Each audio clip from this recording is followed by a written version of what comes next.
Mesdames et messieurs, chers concitoyens, l'année 2021 qui vient de s'achever est pour moi l'occasion d'en faire un bilan et de me projeter sur l'année à venir. Comme il est de tradition, en mon nom et au nom de l'ensemble de mon équipe municipale, je commencerai donc par vous souhaiter à tous et à toutes, du fond du cœur, le meilleur pour cette nouvelle année. De la joie, de l'épanouissement personnel et professionnel, de la réussite, mais surtout une bonne santé. Nous vivons depuis près de 2 ans maintenant une situation sanitaire sans précédent. La pandémie de coronavirus qui touche le monde depuis le début de 2020 ne nous laisse que peu de répit et ne cesse de laisser planer des contraintes durables dans notre quotidien. C'est donc dans ce contexte persistant que nous avons dû pour la seconde fois annuler notre traditionnelle cérémonie de vœux. Nous regrettons vivement ce moment d'échange et de convivialité auquel beaucoup sont attachés et nous espérons de tout cœur que nous aurons très prochainement d'autres occasions pour nous retrouver et partager. Au-delà des impacts sanitaires, économiques et psychologiques, cette crise sanitaire marque profondément notre société en la privant de ce qui la forge, les rencontres, les échanges, les partages, et le tout dans l'indispensable convivialité nécessaire à la préservation de la cohésion.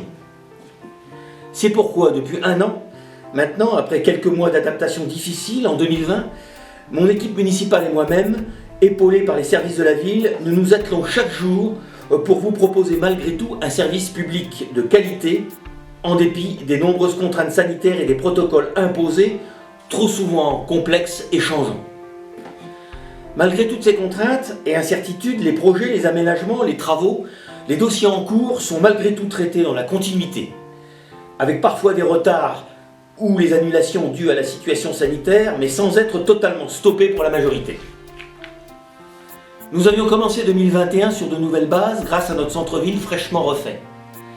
Nous avons su nous l'approprier grâce à des manifestations devenues incontournables pour les Cotrésiens. Ainsi, des milliers de personnes ont profité des nombreuses prestations proposées lors du Festival des Arts de la Rue en juillet dernier ou encore lors du traditionnel marché de Noël de la ville en décembre. Cet été, malgré une météo peu clémente, les terrasses des commerçants ont pu investir et s'approprier la place du docteur Mouflier comme de nombreux Cotrésiens. Et nous souhaitons qu'il en soit de même dès le printemps, pour peu que 2022 s'éclaircisse et soit plus légère que la longue période que nous traversons encore actuellement. Comme évoqué, la qualité et la continuité du service public que nous proposons aux Cotrésiens sont et restent notre priorité. Nous avons ainsi maintenu tout ce qu'il était possible de maintenir dans le respect des règles sanitaires et tout en préservant la santé de chacun. Dans le domaine culturel, le musée est resté ouvert avec ses visites traditionnelles, visites rencontres lors des rendez-vous permettant de découvrir toutes les collections du musée grâce aux opérations Le Musée Samedi ou encore à travers les ateliers artistiques et culturels mis en place dans le cadre des expositions temporaires. Le musée a, tant bien que mal, continué à faire voyager ses visiteurs au gré des aventures de notre cher Alexandre Dumas. Du côté de la médiathèque, une fois encore, nos équipes ont su s'adapter aux protocoles sanitaires et aux contraintes qui y sont liées pour que abonnés et visiteurs occasionnels puissent jouir des fabuleuses collections des documents dont elle regorge. Et à l'occasion de la prise de fonction de notre nouvelle directrice du pôle culturel, Madame Dominique Tavus, les expositions Artec ont pu reprendre un rythme et de nouveaux rendez-vous ont vu le jour tels que l'heure du conte, proposant des lectures pour petits et grands, les bébés lecteurs, permettant aux plus jeunes et aux tout petits de découvrir mots et livres. Bientôt un nouvel espace au sein de la médiathèque pour les moins jeunes, offrant un coin zen pour s'adonner à la lecture en toute tranquillité, une mise en avant des documents et livres moins connus du grand public, et de nombreux autres ateliers et manifestations que je vous invite à découvrir en ligne via nos parutions municipales et agenda, notre page Facebook, ou encore et tout simplement en poussant les portes de la médiathèque. Le service culturel, après quelques reports et annulations liés à la situation sanitaire, a lui aussi pu proposer aux petits et aux grands des spectacles auxquels vous avez tous répondu en nombre et nous nous en réjouissons. D'ailleurs, nos partenaires et nous-mêmes sommes particulièrement heureux d'avoir pu maintenir le concert symphonique de samedi dernier dont la qualité a été unanimement appréciée. Mon adjointe, Madame Evelyne Althofer et les équipes du pôle culturel travaillent tout au long de l'année pour diversifier l'offre culturelle à laquelle le public semble fortement adhérer au vu du remplissage des salles. Notre cinéma n'est pas en reste non plus. Les travaux, plus complexes que prévu, sont à l'étude et font partie de nos priorités, afin que le cinéma Les Clubs puisse vous accueillir dans les meilleures dispositions possibles. Nous ne manquerons pas de communiquer sur l'avancée de ce dossier. En attendant, le cinéma s'applique à sélectionner un large choix de projections et d'animations pour satisfaire tous les âges et tous les goûts. Dans le domaine du sport, là encore, la crise sanitaire a impacté le fonctionnement des clubs et des infrastructures et je remercie mon adjoint Gérard Jarling et l'ensemble des agents du service des sports pour leur implication quotidienne. Des chantiers faisant l'objet de contentieux ont également bloqué l'accès au gymnase de la Croisette, pour lequel une procédure judiciaire est toujours en cours. Malgré cela, et dès que cela a été possible, nos infrastructures sportives ont accueilli au mieux un maximum de public désireux de pratiquer ces activités.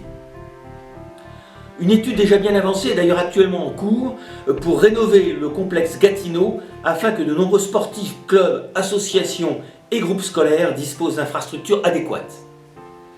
Après le côté loisir, penchons-nous sur le côté studieux. La fin d'année scolaire a été plus qu'incertaine et mouvementée pour les écoles, collèges et lycées de la ville. Élèves, équipes enseignantes, encadrantes et personnels d'entretien ont su continuer à remplir leur objectif malgré les nombreuses contraintes dues à la circulation du Covid-19. Et même si la rentrée du mois de septembre nous a laissé une once d'accalmie en termes de protocole, la reprise de 2022 et l'apparition du variant Omicron réenclenchent des protocoles toujours plus complexes, parfois incohérents et quelquefois même absurdes.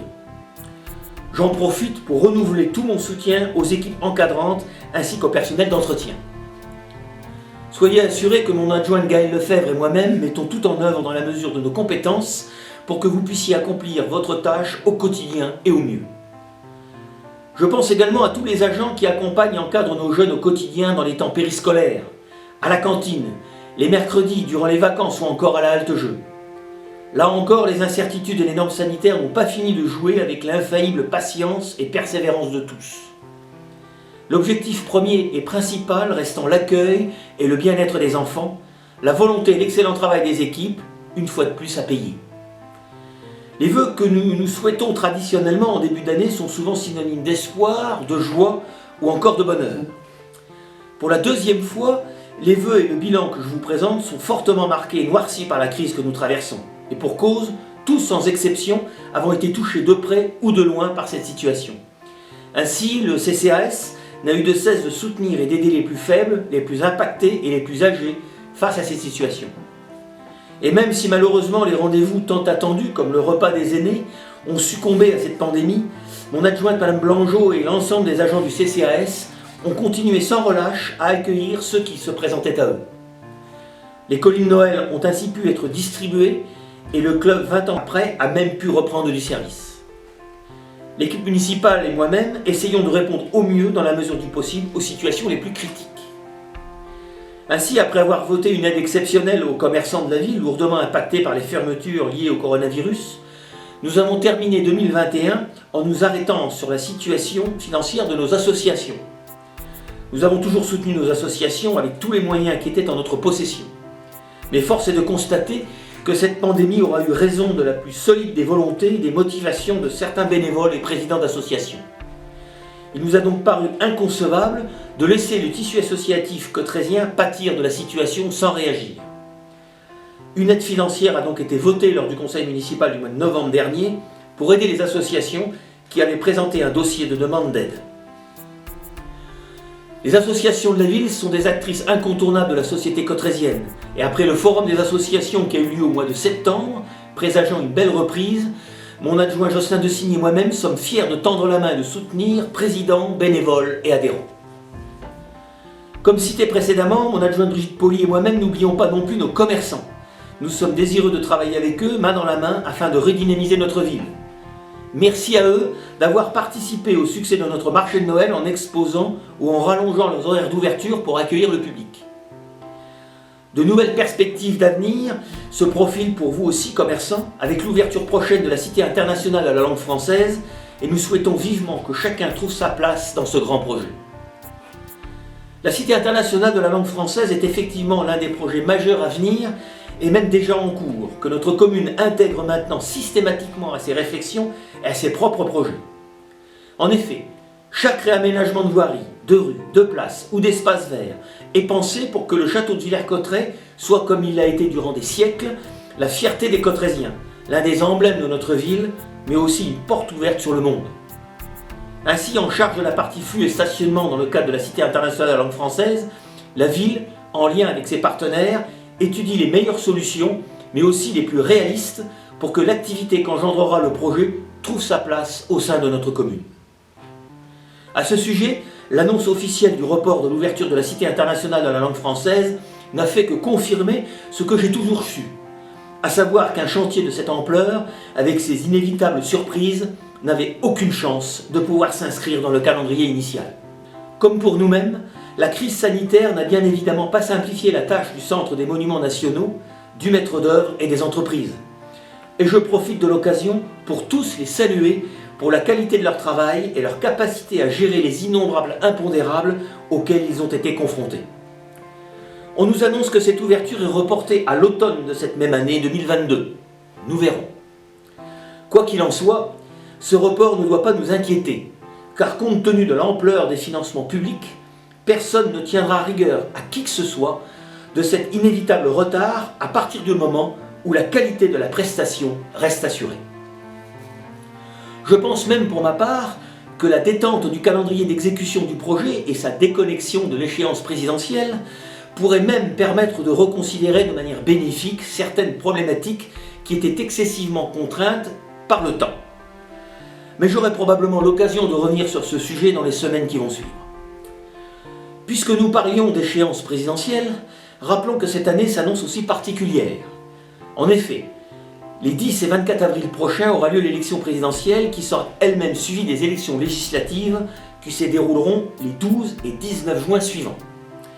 Rassurez-vous, je ne tiendrai aucun propos de campagne lors de ces vœux, mais je tiens néanmoins à vous rappeler que vous avez jusqu'au 4 mars pour vous inscrire sur les listes électorales pour pouvoir participer à ces élections, en ligne ou auprès de notre service état civil. Ce dernier est d'ailleurs en plein préparatif du prochain recensement qui aura lieu du 20 janvier au 26 février. 2 agents recenseurs passeront auprès d'une partie de la population et je vous demande de leur réserver le meilleur accueil qu'il soit.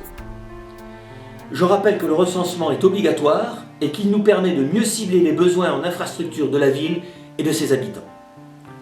Enfin, je remercie le laboratoire Biocom qui a accepté de renouveler ses opérations de dépistage du Covid-19 par test PCR et pour lesquelles la ville met à disposition la salle Gérard Philippe afin que ceux qui le souhaitent puissent être testés du lundi au samedi de 7h30 à 13h30 en prenant rendez-vous via la plateforme Doctolib. De plus, nous venons d'apprendre que le centre de vaccination de Villers-Cotterêts va rouvrir. Celui-ci va de nouveau être installé à la salle Gérard Philippe dans les jours qui viennent. Je tiens d'ailleurs à remercier les services de l'État, l'ARS et les professionnels de santé pour avoir satisfait à cette demande que nous avions formulée depuis déjà un certain temps. L'année 2022 a commencé très fort puisque le 6 janvier, nous avons renouvelé notre convention de coordination des interventions de la police municipale de Villers-Cotterêts et de forces de sécurité de l'État et nous avons installé le Conseil local de sécurité et de prévention de la délinquance. Je rappelle que l'année 2022 verra la rénovation complète des rues de la République et l'Éveillé ainsi qu'une partie de l'avenue Paul Doumer.